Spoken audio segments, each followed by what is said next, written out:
What's going on, everybody? It's your boy Hefe with the first episode of Beyond the Lens, man. And it's a platform to really have us creatives talk about our journey and how we migrated to where we at today. And I believe this would be great for us to tell our story and our journey.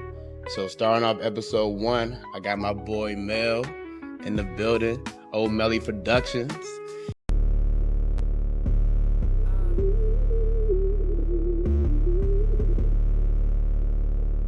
Bring me the blues in the streets all day, it ain't nothing to do. I done shot 4 5s, it ain't nothing to shoot. 4 deep in that fishbowl, died in the Cooper. Big up, stop playing. First of all, let's talk about how you even came about doing Omelly Productions. Nah, for real, it was an accident. You know what I'm saying? It wasn't even on purpose. Like, my man, who happened to be my videographer, was just taking too long with a video because I was doing music at the time. And so I had the footage, you know what I'm saying? So I was like, alright, I'm gonna go ahead and edit it myself. See how hard or how long it really take.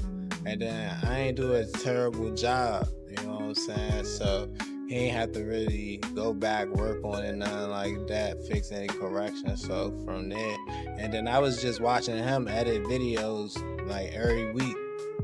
Before I even started editing, I was going to his house. We was just cooling, match. You know what I'm saying, like cooling. But he'd be editing videos that I learned the process.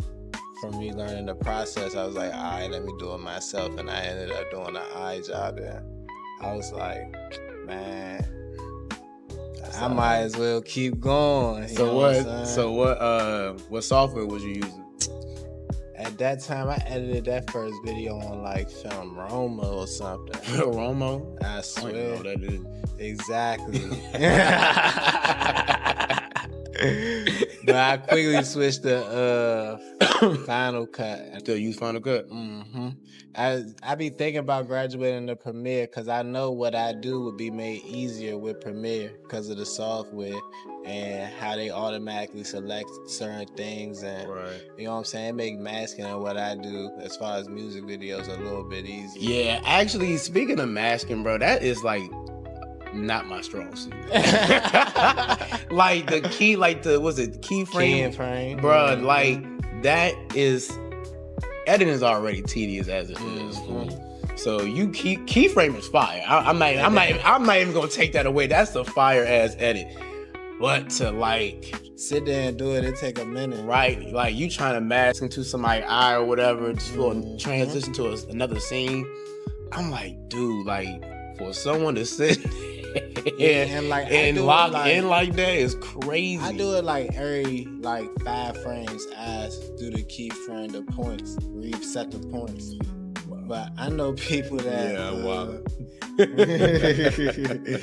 I know people that do it every frame. You hear me? Right. They sit there and adjust the keyframe points. So yeah, it is tedious. Yeah, bro. I gotta give it to y'all on that one. So when it comes down to, all right, somebody hang you up to do a shoot or whatever, how do you get ready for that shoot? You know what I'm saying? Well, most of the time, most of my shoots is either after work or during the weekend in the midst of me doing whatever I'm doing. Mm-hmm. So I usually charge up the night before, batteries, camera, clear out them SIM cards, make sure the SIM card, make sure you have the SIM card. Make sure you have the SIM card. Make sure whatever what was on that SIM card is on the hard drive. You know what I'm saying? Yeah. That's the part that be stressing me out. Boy, and then when your SIM card break or something like that. But yeah, I charge up all my stuff, make sure my SIM card connects to my camera. I got about 3 or 4 SIM cards. Make sure at least 2 of them connect to the camera. Right. And then, I pack up the car, get ready for the next day for real. But before the shoots, I just sit there. I usually get there early, check out the scenery, scope out the scene. So do you go more off just off the immediate all right, since we at this location, I already can vision what the video gonna be. Cause you do more music videos, right? Yeah, so like at first I was just taking music videos, so I was just doing anything for real. Like where we at is where we shooting at for real. Right. But I learned to build relationships more so than the run and gun fishing for. Yeah, that And so like that makes communication better because we build a repertoire. And so then they comfortable around me. So now they willing to go, you know what I'm saying, somewhere else to go shoot a video. For you sure. know what I'm saying? Where my vision kind of comes to play based on whatever song they want to shoot. So, speaking of songs and stuff, has it been a song? You already probably know where I'm going with it. Like, that was complete booty. Like, straight trash. But the money was alright, or you needed the money.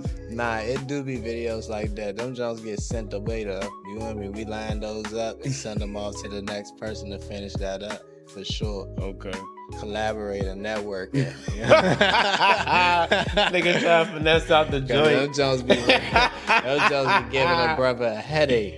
But yeah, fool, cause man, You gotta listen to it over and over again. Like that's the kill about editing too, bro. Like even if it's not even like their song, it's that same song or that same cadence over and over. again. Shit would drive your ass crazy, bro. Mhm. But like you said, even if like it is their song and that shit trash, you like, damn, your ass know the whole song. You rap that joint with them. So what camera you shoot with? Right now, I shoot with Black Magic. So let's talk about the first camera you shot with and then graduated to the Black. Alright, so I started out, it was a Lumix G7. Then we had the Sony A6300. And then I ended up buying my own camera. And so we upgraded to like the A7 full, but then I bought my own camera, which was the Black Magic Pocket Cinema, and it was just a great grab. So it was like no point in me, and I already was working with the Black Magic before, so I was already comfortable, kind of knew what I was getting into. So yeah, I locked in with that. So would you say out of all those cameras, like the Black Magic would be like the best one you handled? So I feel as though like the best camera I probably shot with was the A7 full. Yeah, A7 would be Mirrorless, nice. 120 frames. You know what I'm saying? Super icy. Yeah. Like, yeah, but that was probably the best one. And then it had a one of them G series lenses on it. Oh, damn. So it was super crisp. You know what I'm saying? So that was probably the best one. But the Black Magic, she gets the job done. She definitely do. What does Omelly Productions want to be? Like, where do you see yourself, your prime? You know, like we was talking a little earlier. We said we want to retire off this. There's something we want to retire on. So you want to retire on it. That gotta be you gotta be making that money. So what do you see yourself doing in this industry that can get you to that? I feel as though for me, and based on, and even with the videos I've recently just shot, it kind of got like a storyline to it. I'm gonna move more into like the movie type side of the production, where apart from music videos and then throwing weddings on the side, you know what I'm saying? Like calm shoots that don't really cause too much hassle. They gotta operate on time, so I'm gonna operate on time. You know what I'm saying? And Definitely. And with a movie production, it's a whole team. So I feel as though that's probably where I'm going to head towards with the video world. I like to be on the edge of my seat. One thing about me, I have a hate-love relationship with like cliffhangers, bro. Mm-hmm. I love that a show can really grab you so much that I'm willing to wait a week Nah, for sure. to watch your show. I'm telling you. And 50 Cent got his brother in a chokehold. Boy, he do, bro. And, dog, it's we about to go on a whole nother rant. Actually, you know what? We gonna do it because the fact that you say you want to get in the film, we could talk about power, bro. We could talk about power. So I'm assuming you talking about power, right? Yeah, for sure. So are you like all the way up to date with everything with Power. Yeah, for sure. So, watching it on a film aspect, do you feel as though they needed to have all these spinoffs? Or No, they didn't need to have all of the spinoffs. Some spinoffs is cool. Right. Like Kanan spinoff, fire. You know what I'm saying? Like, Okay. Cause like we always in the back of our head had to wonder why bro was so wicked. And so That's that a show fact. kind of explained that. That Tommy jump, nah. You don't think so? Nah. That's extra. That's extra. It don't even like Tommy don't even look right without Ghost with him. So it's like he should have fell in the back seat. You know what I'm saying? But the Kanan jump, if there's to do a spinoff, the Ghost childhood, that'd probably be cool. You know what I'm saying? Because even in Kanan, we haven't got to the point where he ran in the Ghost yet. If you had to choose, would you rather have a Raising Kanan or a Raising Ghost?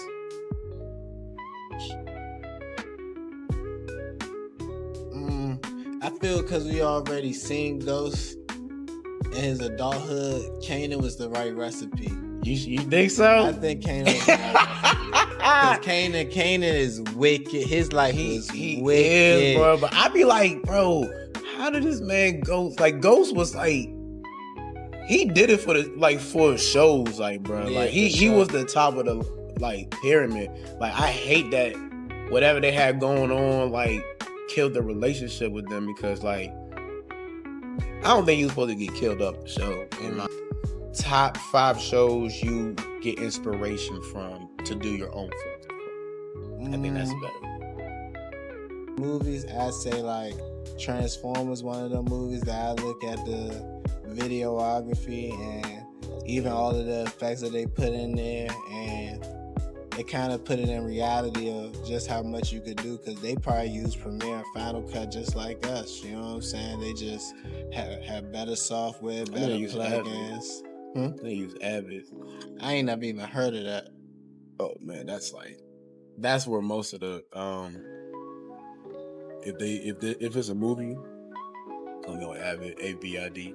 That's I gotta look into that. It's another like dimension. Yeah, bro. It'd be a lot to this shit, bro. Like, it's a lot, but yeah. No, for real. And so like Transformers, I would say like Friday, that's that throwback type. And then that was a low budget film, so I'm not you know me, I'm not Tyler Perry yet, so you know me, that's something that I probably feel like I picked up from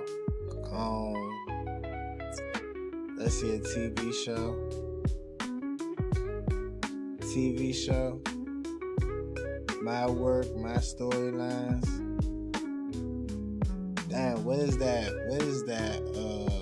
It's an old film. It's like a black and white film, and they don't have no words. I forgot the name of it. But I would say like my creative aspect is kind of dark. You know what I'm saying? So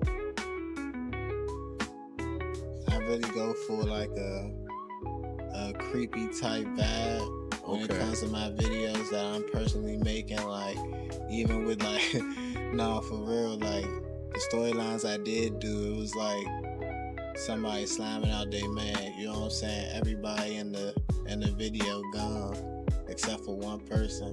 You know what I'm saying? That's really how life be. Another one is, you know, they use the Ouija board. Okay. And so like that wasn't my idea, but you know what I'm saying? I don't put power in all that. I'm about to say a Ouija board. Yeah, it was a crazy video. We put candles all around the joint. You did that video? Mm-hmm. Dang, bro. Yo, what? So wait, hold on, bro. So when they asked you to do the video, like, did they tell you what was about to happen? He was like, I want to do a Ouija board.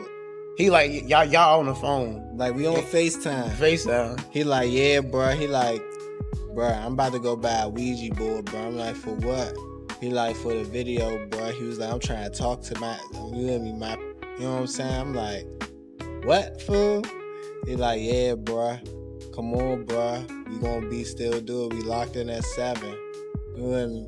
And then I come in, Ouija board, candles, real dark, you know what I'm saying? But how I put it together, and it's not even dropping. I'm still working on it because I wanted to take my time with it for real. Oh, this is recent. This is recent. Absolutely. Jeez.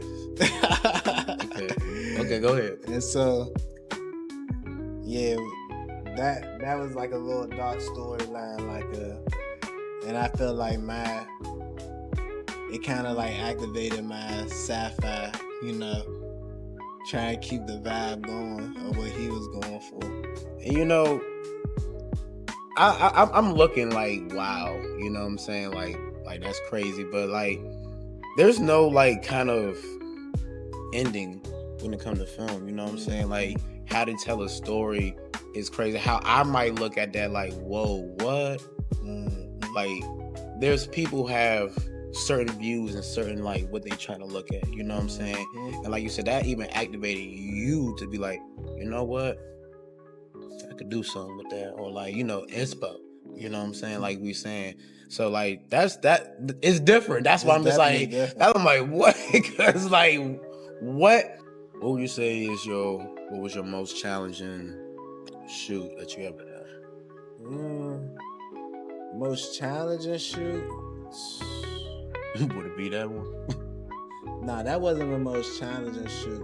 I feel as though the indecisive rappers are the worst rappers, the worst artists to work with. Yeah. So like the ones where, you hear me, like, and I ain't gonna name no name because I ain't no wild cameraman, but the ones that like, you'll start 30 seconds into the song and they stop.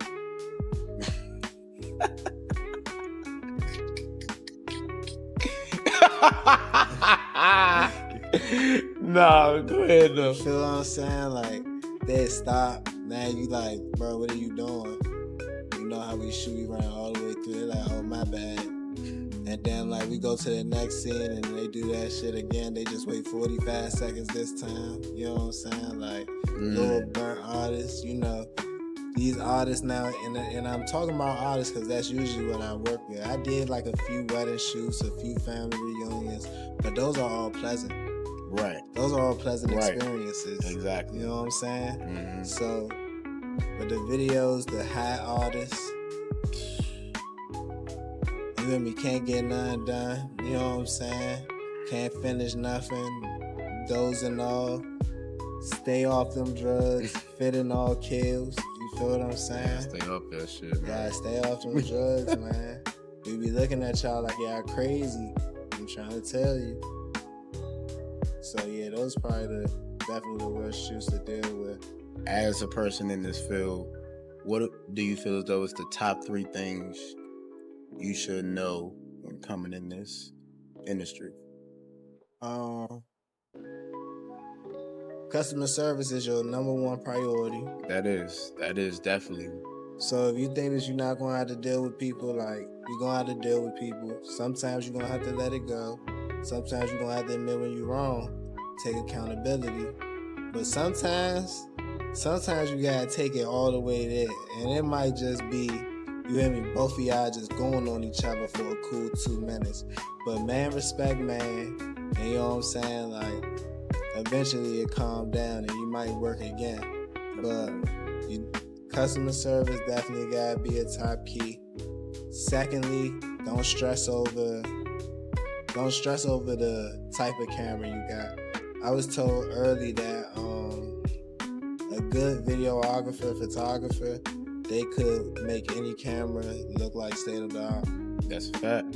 So, you know, if that's buying a lot of exterior lights because your camera, maybe the ISO settings don't go up too high or it's not clear when it's high. You know what I'm saying? Buy lights that balances it out. Make sure you use good audio.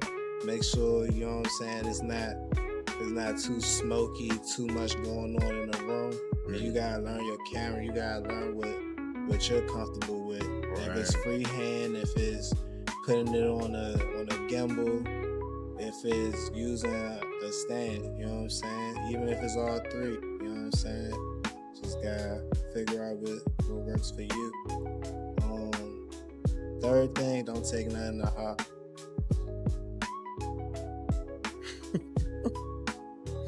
Say that again, bro. Don't take nothing to heart. It's just business. Feel what I'm saying? At the end of the day, you might build a relationship with artists, but that's just your relationship. Don't take nothing to heart. It's just business. Feel what I'm saying? Always carry it as such. What was some shoots that were real risky? So boom.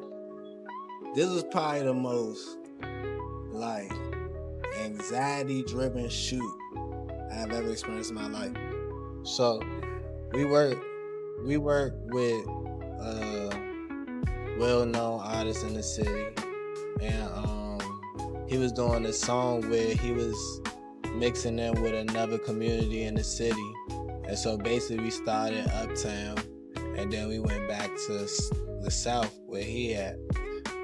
DC right now, they try to like blame the music for most of the violence that occurs in the city and relate it back to the videos. You know what I'm saying? So they created like a task force to try to put a stop or kind of disperse the music videos, try to put an end to the music scene for real, which is an ongoing battle. You know what I'm saying? So I'm working out, me and my man, you hear me? We shooting a video. I'm wrapping up, he wrapping up, but I'm in the car for real now. You know what I'm saying? I'm waiting on him to get about done with what he doing. He taking pictures and stuff. So boom. I look up, it's about, I don't know, like 13 police cars zooming up the alley. Damn. DC police cars. Then you got like 20 officers running from around the corner, tackling people. Everybody running, you know what I'm saying? And then like me, I'm in the car, so for real, I'm stuck. The alley jammed up, it ain't nowhere to go. You know what I'm saying? So I'm just sitting in the car. Police come up to the car. What's going on? How you doing? I'm my eye officer. You know what I mean? He like, so I'm guessing you're not out here because you have any involvement. I'm like, man, I'm just a cameraman. He's like, are you kidding me? Are you kidding me? He's like, you're shooting this nonsense? He's like, you're part of the problem. and then he got mad, walked away, and then I could hear him like, this idiot, the fucking cameraman. Hey yo. Hey yo. So, you know what I mean? Like, and that happens every so often where DC, you go to a video shoot, there's over 30 people outside, 40 people outside, they coming through. You know what I'm saying? Just to catch who they can, get what they can. That's what they do. So that's probably the closest I've been, because being the cameraman, you kind of in the middle of it sometimes. And you know, they basically put me out the car I was in, told me to stand outside. It was 20 degrees outside. You know what I'm saying? It was wintertime. You feel me? Everybody arguing with the police. Like, you know how the young people get, like, ignorance, man. You know what I'm saying? But yeah, that was probably the worst. Dealing with the authorities. And this to tell y'all, alright? Your videographer, your photographer is risking their lives. Nah, for real. For you. One thing I have a problem with is if someone asks me to do a project, because some projects are different than others. Some might need more than than another one. So I'll ask them, even like, this is even me being nice, because I could get you just like my straight flat fee for real. What's your budget? I ask them what's their budget, and they be like, well, I don't have a budget. Yeah, but that sounds like if we wanted to do a $30,000 production, you with it. Right. So and the thing is, the conversation will go, well, I never really did this, so I don't have a budget. Like, what do you got in your pockets that you like can spend on this? That's really kind of like I want to say, but you can't really say it like that. You got word it right, and then when you come with a number, now it's high. Now what they expected, they even don't reply. Be like, damn. But me, I do contract work. When I see like an artist kind of like skinny, a little bit. I think I remember you saying that on Instagram. You said I ain't working if ain't no contract. Yeah, like IOU is better than nothing at all. And you're not getting a video till I get all my money. You know what I'm saying? It might be edited. You might get a 20-second snippet, but you're not getting that whole video until I get the whole payment. And it's on contract. I'm not no Bama. I'm not gonna take the time to go to the courthouse because my videos, I don't charge that much for me to feel that it'd be worth it. But you know what I'm saying? If it ever came to that point, I could. You feel me? Right. Let's do this one last question. So, you do music videos, but you say you want to get into the film, right? Mm-hmm. How do you graduate? How do you see yourself graduating from music videos to film? So, for me, I feel as though I follow people like Valley, who started with music videos, and it gave him the fundamental basics of videography or filmography. So, like, I feel as though I'm basically mastering the basics because you get your eye, you know what I'm saying? And I could see something that nobody else will see. I catch B-roll when nobody else. I adjust the camera, throw a pebble at a bird so it fly across the screen so I could, you know what I'm saying? So like, it's like I'm just building that experience and learning to get in the feel, getting the grasp of the art for real. And eventually you graduate on your own. It's kind of on God's time for real. For sure. All right, y'all. Episode 1 with my boy Omelly, Mel. Great conversation. I love that you came out. I love that you told your story. I love that we got to know a little bit more of what should be going on. What should be expected. You know what I'm saying? And a little bit of like what we go through on this journey of getting to our prime. So I appreciate you telling your story. Always give me your flowers, bro. Appreciate you coming out, dog. For sure. Appreciate you for having me, brother. Already.